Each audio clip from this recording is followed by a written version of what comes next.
ये है miss Mary, जिनके डोनट्स काफी फेमस हैं। कीमत भी कम होने के कारण लोग उसे काफी पसंद करते थे और इसी कारण उसके शॉप में अक्सर भीड़ रहती थी। ये देखकर मिस्टर जॉन ने सोचा कि क्यों ना मैं भी एक डोनट की शॉप खोल लूं, पर वो वैसा ही डोनट नहीं बेचना चाहते थे। इसलिए उन्होंने कुछ अलग टाइप की रेसिपी के साथ कलर डोनट बेचना शुरू किया, पर लागत ज्यादा होने के कारण उसने डोनट का रेट ज्यादा रखा। कुछ दिनों में लोग उसकी शॉप में आने लगे और लोगों को डोनट पसंद भी आने लगा, पर कंपेयर टू मिस मैरी की शॉप अभी भी उसको उतना प्रॉफिट नहीं होता था। फिर कुछ दिनों के बाद उसने भी वैसा ही डोनट बेचने का फैसला लिया और कीमत भी काफी कम रखा। फिर कुछ दिनों के बाद मिस्टर जॉन की भी शॉप वैसे ही चलने लगी जैसे मिस मैरी की शॉप चल रही थी। तो सबसे पहले मैं इस शानदार एनिमेशन के लिए थैंक यू बोलना चाहता हूँ मिस्टर केतन गोखले का, जो इस तरह की क्वालिटी वाले एनिमेशन बनाते रहते हैं और अपने YouTube चैनल में डालते रहते हैं। इनके हिसाब से ये बिल्कुल ही नए कॉन्सेप्ट के एनिमेशन या एनीमे बनाना चाहते हैं, जिसके लिए वो काफी समय से अपना एफर्ट डाल रहे हैं, बट समहाउ उन्हें वैसा सपोर्ट नहीं मिल रहा है जैसे वो एक्सपेक्ट कर रहे थे। तो भाई show some love and support such talent. Description में इनके YouTube चैनल का लिंक दिया गया है और आपको तो पता ही है कि क्या करना है। चलिए अब आते हैं अपने टॉपिक पर, जो कि काइंड ऑफ जवाब है हमारी पिछले वीडियो के सवाल का, जो था कि क्या पहले जिस तरह धड़ाधड़ कॉमिक्स की स्टोरी या कॉन्सेप्ट कॉपी होती थी वो सही था या गलत। पर इसे जानने से पहले हम आज के सिनेरियो पर नजर डालते हैं। आज के समय में लगभग 4 या 5 एक्टिव पब्लिशर्स हैं जो कुल मिलाकर साल भर में 7 या 8 कॉमिक्स ही निकालते हैं, कभी कभी तो इससे भी कम। पर इनमें जो एक बहुत ही अच्छी बात है वो ये है कि इनके आर्ट वर्क क्वालिटी के होते हैं, कॉन्सेप्ट और स्टोरी ओरिजिनल होते हैं, और उससे भी अच्छी बात कि इनमें किसी तरह का कोई कॉपी पेस्ट का इल्जाम नहीं लगाता। अब थोड़े बहुत सिमिलर पोस्ट को कॉपी बोलकर बखेड़ा करने वाले का कुछ भी नहीं किया जा सकता। ये लोग तो लोकी के ऊपर भी इल्जाम लगा चुके हैं कि लोकी ने ये वाला पोस्ट कॉपी किया है राज आर्यन से। तो अगर कुछ कंट्रोवर्शियल पॉइंट्स को छोड़ दिया जाए तो आजकल के कॉमिक्स में कोई बेवजह कॉपी पेस्ट का इल्जाम नहीं लगाता। पर आज के कॉमिक्स में जो प्रॉब्लम होता है वो है प्राइस, जो हमेशा से ही कॉमिक्स कम्युनिटी का हॉट टॉपिक बना रहता है। वहीं दूसरी ओर अगर पुराने कॉमिक्स की बात करें तो सीन यहाँ पूरी तरह उल्टा हो जाता है। मीन्स कॉमिक्स के प्राइस के नाम पे बवाल कम, पर आर्ट वर्क, कॉन्सेप्ट और स्टोरी पर बवाल ज्यादा। पर मजे की बात तो ये है कि ये सब आज के समय में होता है और डिबेट भी उनके बीच होता है जो उस वक्त इन कॉमिक्स को ऑलरेडी पढ़ चुके हैं, इसे एंजॉय कर चुके हैं। तो आज की इस वीडियो में हम इस मुद्दे पर बात नहीं करेंगे कि कौन किसका कॉपी है। ये सब तो आपको एक सिंपल से गूगल सर्च करने पे भी मिल जाएगा, या फिर हमारे ही कुछ पिछले वीडियोस को देख सकते हैं। आज हम बात करेंगे कि क्या इंडियन पब्लिशर द्वारा ऐसा करना सही था या फिर पूरी तरह गलत। तो भाई इसका जवाब थोड़ा कॉम्प्लिकेटेड है, क्योंकि इसको ना तो पूरी तरह गलत ठहरा सकते हैं और ना ही पूरी तरह सही, क्योंकि 80s और 90s इंडियन कॉमिक्स के लिए एक ऐसा समय था जब शायद पब्लिशर्स के पास सर खुजाने का भी समय नहीं रहता था। आज के स्टोरी राइटर्स एक स्टोरी के लिए लगभग 1 से 2 महीने का भी समय लगा देते हैं, पर पहले यही काम 1 या 2 दिन में ही करना होता था। और ये मैं नहीं बल्कि उस वक्त के ही एक कॉमिक्स राइटर का कहना है। तो इससे आप अंदाजा लगा सकते हैं कि प्रॉब्लम कहाँ थी, और यही बात मैंने कहानी के माध्यम से शुरुआत में समझाने की कोशिश की कि कैसे एक रेगुलर डोनट बेचने वाले के सामने एक अलग टाइप के डोनट बेचने वालों को अपना बिजनेस मॉडल चेंज करना पड़ा और उसे भी ठीक वैसा ही डोनट बेचना पड़ा जो मिस मैरी बेच रही थी। तो क्या हम यहाँ मिस्टर जॉन को बोलेंगे कि उसने कॉन्सेप्ट चुराया या फिर कॉपी किया? उसने वही किया जो उस वक्त की डिमांड थी। भाई आखिर उसे भी अपना बिजनेस करना था, और ठीक यही होता था उस वक्त के कॉमिक्स पब्लिशर्स के साथ। उन्हें ये तो पता था कि उस वक्त जब इंडिया की इकोनॉमिकल हालत उतनी अच्छी नहीं थी तो कोई क्यों अपने मनोरंजन के लिए उतने पैसे देगा,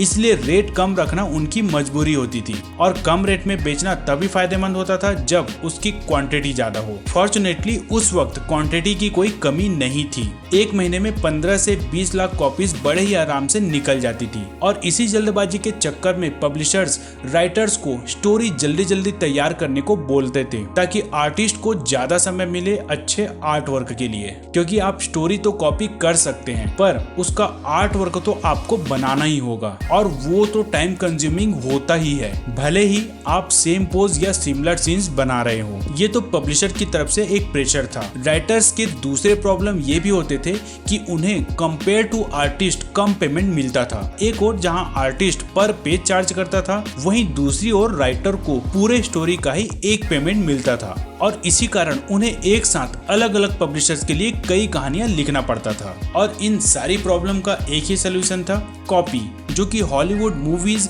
या फिर मार्वल डीसी की कॉमिक्स की होती थी, जो कम समय में ज्यादा से ज्यादा कॉन्सेप्ट लाने और स्टोरी लिखने के लिए मदद करती थी। अब यहाँ काफी लोग सवाल पूछेंगे कि मार्वल डीसी के पास भी तो वैसे ही रीडर्स का लोड था, उन्होंने तो ऐसा नहीं किया। तो उसका जवाब है कि उन्होंने शुरुआत बिल्कुल जीरो से की थी। वो ट्रेंड सेटर थे। इंडिया में जब कॉमिक्स कल्चर शुरू हुआ तो वो हमसे लगभग 50 साल पहले मार्केट में उतर चुके थे। लाखों करोड़ों कॉपीज ऑलरेडी बेच चुके थे। उनके जब फॉलोअर्स बढ़े, उनमें जब ज्यादा कॉमिक्स छापने का प्रेशर बढ़ा, तब तक ऑलरेडी वो एक बड़ी कंपनी में बदल चुके थे। उनके कॉन्सेप्ट और कहानियां 6 महीने पहले ही रेडी हो जाती थी और इसके चलते उनके राइटर्स को एक डिसेंट टाइम मिल जाता था जहां वो कुछ नया या यूनिक सोच सके। तो उनके पास वैसी प्रॉब्लम कभी नहीं रही थी जैसे इंडिया की थी। एक होता है क्वालिटी वर्क और दूसरा होता है क्वांटिटी वर्क, और इंडिया में दोनों ही चीज आपको देखने मिल जाएगी। बट अनफॉर्चुनेटली इंडिया में क्वालिटी वर्क को ऐसा ही इग्नोर किया जाता है जैसे बिरयानी में इलायची को किया जाता है।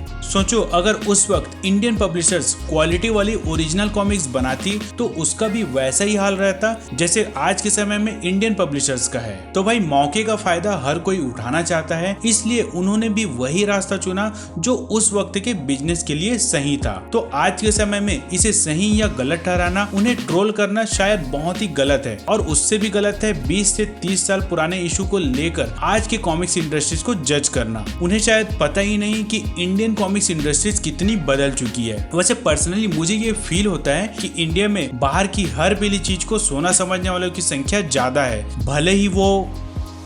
कुछ दिन पहले मैंने एक मार्वल की कम्युनिटी में 2 लोगों के बीच बहस होते देख रहा था, जिनमें से एक बंदा रावण के इस कफिन वाले सीन को इनलॉजिकल बता रहा था और इंडियन सुपर हीरोज का मजाक उड़ा रहा था। ओके, मैं भी एग्री करता हूँ कि वो सीन इनलॉजिकल था, पर क्या मार्वल में सब कुछ पिक्सल परफेक्ट बनता है और वो बिल्कुल लॉजिकल होता है? मैं एज ए मार्वल और डीसी या दूसरे सुपर हीरोज फैन खुद ये एक्सेप्ट करता हूँ कि भाई उनमें भी भर भर के इनलॉजिकल सीन्स होते हैं, पर उनके इनलॉजिकल सीन्स को आप इंटरटेनमेंट बोलकर डाइजेस्ट कर लेते हैं और हमारी चीजों में थोड़ी सी भी मिस्टेक पर आप न्यूटन और आइंस्टाइन बन जाते हो। हम सपने तो देखते हैं कि इंडिया में भी मार्वल और डीसी जैसी फिल्म बने, वैसी कॉमिक्स बने, मांगा जैसी एनिमे बने, बट ग्राउंड रियलिटी ये है कि ऐसी चीजें ऑलरेडी है हमारे पास। हमारे पास ना अच्छे कॉन्सेप्ट की कमी है और ना ही अच्छे आर्ट वर्क की, ना अच्छे कार्टून या एनिमे और ना ही अच्छे फिल्म्स की कमी है। बस जरूरत है अपनी चीजों को पहचान कर उसे रिस्पेक्ट करने की और उन्हें सपोर्ट करने की। बट थैंकफुली कुछ लोग ऐसे दिख जाते हैं जो अपनी चीजों के लिए आगे आते हैं और उन्हें सपोर्ट करते हैं, बट ट्रस्ट में दोस्तों वो बहुत ही कम है। इस छोटे से जापान की पॉपुलेशन है लगभग 12 करोड़,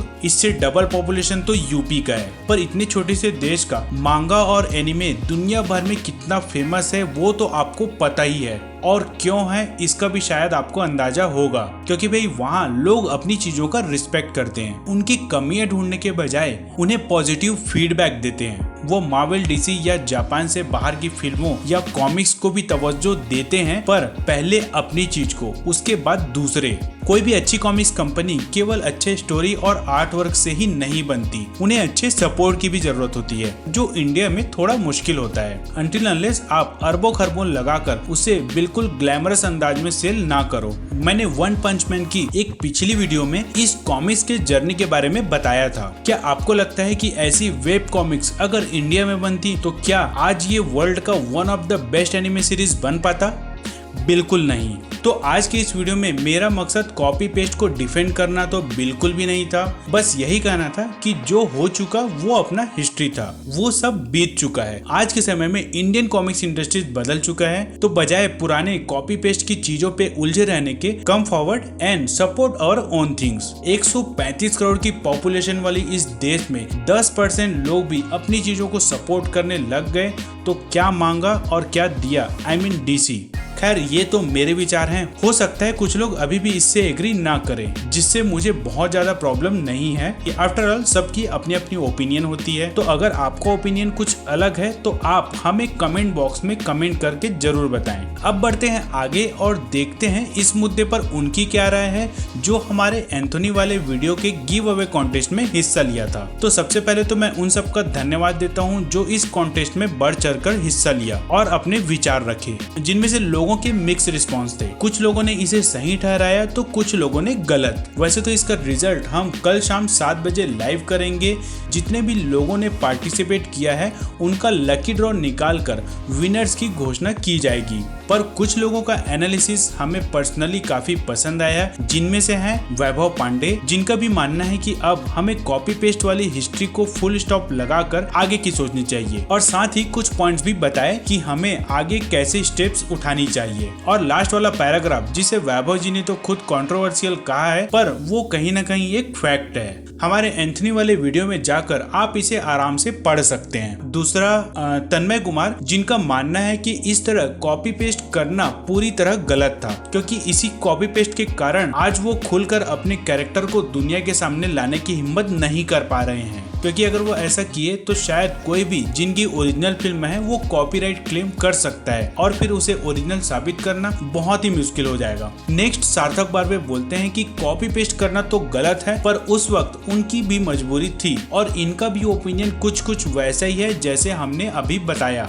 इन सब के अलावा नलिन अवस्थी, गौतम यादव, सुमित सिंह, मनीष मंडल, सुनील अलियान और कुणाल सेन की भी एनालिसिस काफी अच्छी थी, जिन्हें आप इन वीडियो के कमेंट बॉक्स में जाकर पढ़ सकते हैं। तो एक बार मैं फिर से उन सब लोगों का थैंक यू बोलना चाहूंगा जो इस कॉन्टेस्ट में बढ़ चढ़कर हिस्सा लिए। कल शाम यानी 1 मई को हम विनर्स की घोषणा करेंगे, वो भी लाइव सबके सामने। तो मिलते हैं कल दोस्तों, तब तक के लिए tata bye bye, take care.